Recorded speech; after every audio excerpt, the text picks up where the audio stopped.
In this video, we are going to see how to create the existing ground surface or the EG surface for our imported points.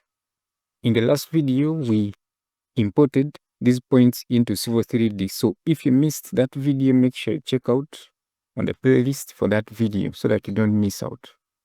So we're going to start off by creating the existing ground surface.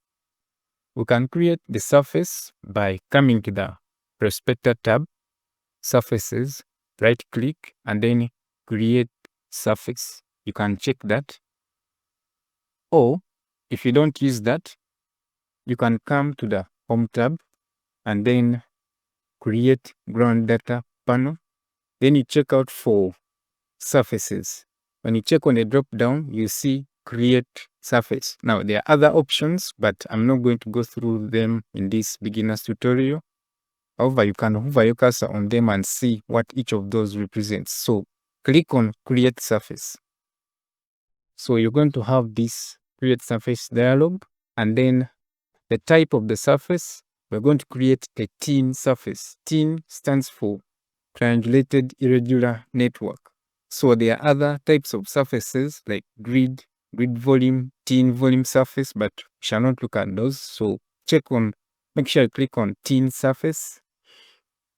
Now the layer is C-topo, leave it at that.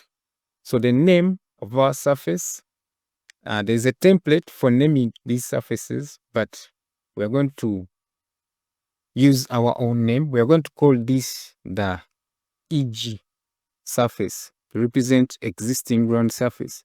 Now make sure that the name that you use to name your surface describes what it represents. Otherwise, later on when you have so many of them, you can end up getting confused. The style, let us first leave it at their defaults and we accept. Just click OK to accept that. After that, when you come back to the Prospector tab, Surfaces, and you click the plus sign, you will see that the EG surface has now been created. However, we cannot see anything at the moment. This is because when you create the surface, it will just create a placeholder for your surface. But in order to define your surface, you should come to the definitions and you get the data, you add the data which will define your surface. Under surface definitions, we can define a surface with different kinds of data like boundaries, break lines, contours, digital elevation model files, drawing objects, edits, and so on. Now, in this tutorial, we are just going to look at how to define the surface using point groups. So we are going to go on and add our points to this surface so that we define our surface. So go to point groups, right click, and then click on add. From here, we are going to add all our points to this surface. So if you click on trees, only the trees shall be used. However, we want to use all the points in our data to define our surface. So make sure you click on all points and then click on apply. Click OK to exit, to accept and exit.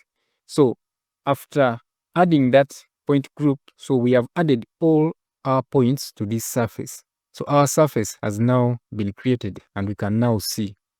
However, when you look at this surface, you can see that the surface is going somehow beyond the area which was surveyed during the survey of the area. When you see that your surface, the boundary of your surface, the outer boundary, which is this green line that you see here, is going far away from the area which was surveyed, that can mean that maybe your surface is not accurate enough. So this can represent some kind of inaccuracy. So that means we have to first improve our surface so that it actually represents the existing ground surface which is existing on the area that was surveyed. So you can see, especially around curves, that it is going far away beyond the area that was surveyed. So there are different ways how we can improve the accuracy of our surface. First, we can start by deleting some lines.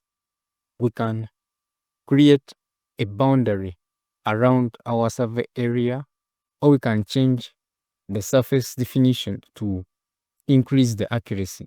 However, we are not going to look at all those methods. We are just going to improve the surface by just deleting some lines. So click on this surface and select it.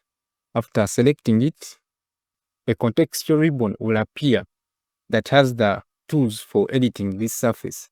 So you're going to see edit surface, and then we shall delete lines. However, this is not going to work if you have not yet changed the style of this surface. So we need to change it to contours and triangles for it to work. So you're going to first go to surface properties. When you go to surface properties, the name of our surface is EG surface. So you're going to change the surface style to contours and triangles. After changing to that, just click OK to accept. You can also do this by just going to the EG surface, right click, and then surface properties. You can still access the properties of this surface through that.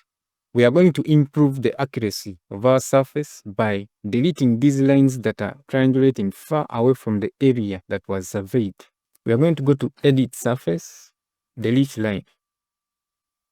So we are going to delete these lines that are far away from the area that was surveyed. So select these lines and then press enter to delete them. Select the lines and press enter to delete them. Just delete the ones that are going far away from the area that was surveyed. Make sure you don't delete the ones that are within the area. Just delete the ones that are far away from the area, just to improve on the accuracy of our surface. However, there are other methods that can be used to do this in a more simpler way. However, for now, we are just going to use this. So just delete the ones that are far away from the survey area, but don't delete the ones that are within the area. Otherwise, we shall not get what we want. Just delete the ones that are far away from the survey area. So I think if you are satisfied with that, we can leave it at this. I think this is okay. Now this is good enough. However, there are other methods that can be used. Just press escape to leave that command. Just press escape twice. There are other ways how this can be achieved by creating boundaries and maybe changing the definitions of this surface. But for now, let's just go ahead and go with this. I think this is okay. Right now, our surface boundary is passing exactly where our points were picked. So that is good enough. So you can control surface properties by right-clicking here, surface properties. Or I said you can also highlight or select this surface and then get the surface properties from the contextual ribbon. In the surface properties, there is the information tab here where we can change the name. If you're not satisfied with the name, you can change it to something that you want. However, I want it to be EG surface. You can change the style or other properties. You can add a description. You can change the definition. We are not going to look at the definitions and these other terms. Let's just go with that for now. This is just a beginner's tutorial. So just click OK to leave it at that without making any changes. So we have created our surface. This is the existing ground surface of the survey area. We can view our surface in 3D. Let us click on the surface and select it. After selecting it, you'll see an option for Object Viewer on the contextual ribbon. So select on Object Viewer. So we are going to view our surface, the model of our surface in 3D. You can observe our surface. So this is the existing ground surface of the area where our road is. You can see it. All right. So let us close that.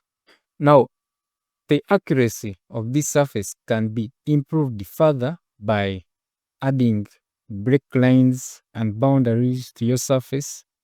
You can go further into the surface definitions, and you add boundaries, break lines, and so on. However, for this is just a beginner's tutorial. We aren't going to look at all those details. However, that can also be done to improve on the accuracy of this surface. Especially, you can create a break line along the center line, along the edges, so that the shape of the road comes out clearly. But we are not going to look at all that in this beginner's tutorial. Let's just leave it at this. Is just good enough for now. Let us change the style of this surface. You can just select the surface properties, or you could as well right click on the surface and access the surface properties. Let's change the style to contours 1 and 5 background. Let's change it to that and see what it looks like. Click on apply so you can observe it, and then click OK to accept that. You can observe the contours of the area. We have successfully created the existing ground surface for our area. And if you have found this video important and helpful, please make sure you subscribe and like and share this video to your friends. Thank you. Let's meet in the next video.